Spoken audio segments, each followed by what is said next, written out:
another week of sketches has gone by already. So here we are with days 8 to 14. And days 8 and 9, this was one where I kind of decided I was going to combine two. So for day 8 we had Toad, and then day 9 was Bounce. And I guess this is technically a jump rather than a bounce. But I'm thinking if you're landing and then jumping straight away, that's almost a bounce, isn't it? So what I did for the first day, I just did the Toad at the bottom, and this was done copied from a photo that I found online. And then the next day I added the incoming and the outgoing Toad. This was sort of loosely based on a photo, but I think it was actually a photo of a frog, so I kind of tried to amend it slightly to get it looking a little bit more like this fella. Then we had Fortune. Now then, do you know who this chap is?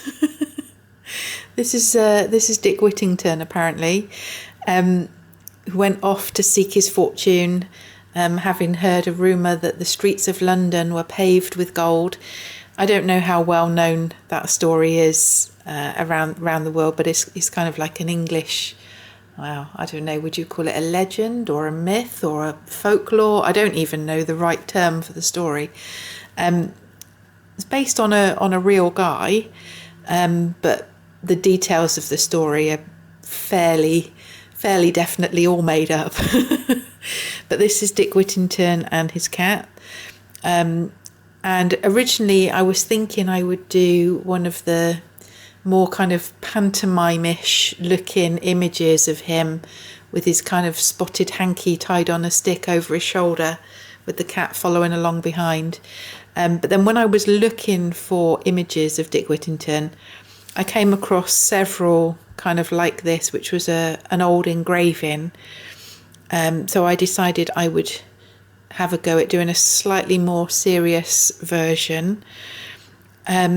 The engraving itself, I can't remember offhand the dates. I should have made a note.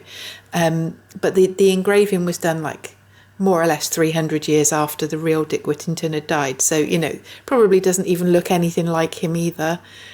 He probably never even had a cat. So there's a lot of nonsense about this. And I did try to do the stippling, like on the engraved image, it was pretty much all made up with dots to get the shade in. And I did have a little go at that, but it kind of looks like he's got measles, poor chap.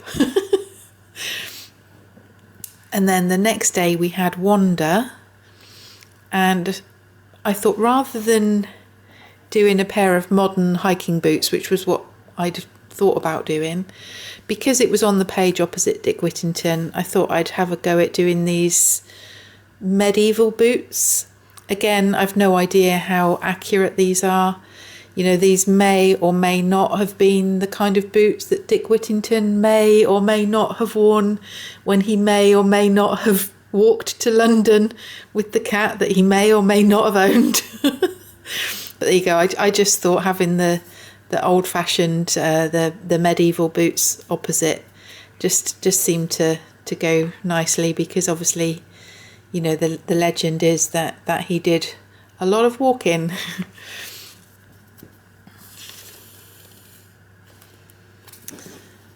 And then we have Spicy.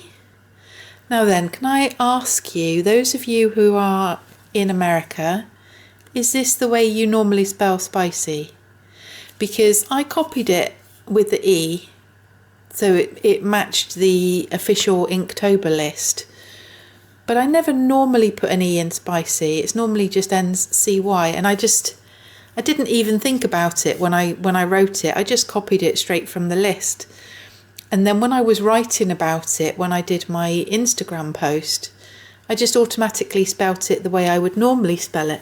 So I don't know why there's a difference. I can only assume that it's a UK, US kind of spelling difference. Anyway, that's completely beside the point. So this is a plate of momos, And these are Nepali steamed dumplings. Well, they're usually steamed. And they're not particularly spicy on their own, but they often come with a very spicy dip or pickle. So yeah, that was my spicy. And then to carry on the food theme, for rise, I just thought I'd just do a simple loaf of bread. Not really much to say about that. It's just a sliced bit of bread. And then today the theme was castle, and I would have liked to have done an actual castle, but I've got a lot going on this weekend and didn't have time to invest in a full kind of castle sketch. So I thought, right, I'll draw the rook from a chess set, because people often refer to that as a castle for obvious reasons. And also, you know, even if you're a stickler for using the right words and it's like, no, it's a rook, it's not a castle. Well, there is that move you can do in chess where you switch the pieces, which is called castling. So even though it's technically a rook, I just felt that, you know, castle, it was appropriate for the castle. So that's that next 7 days done. So we're almost halfway. We've got 14 days down. I've got another quick one that I'm planning to do tomorrow, because then I'm actually off on holiday on Monday.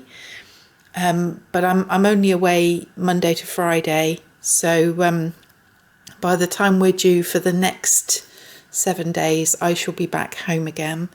And I'll see how I've managed to keep up with doing the Inktober challenge while I'm away. So hopefully see you in a week's time.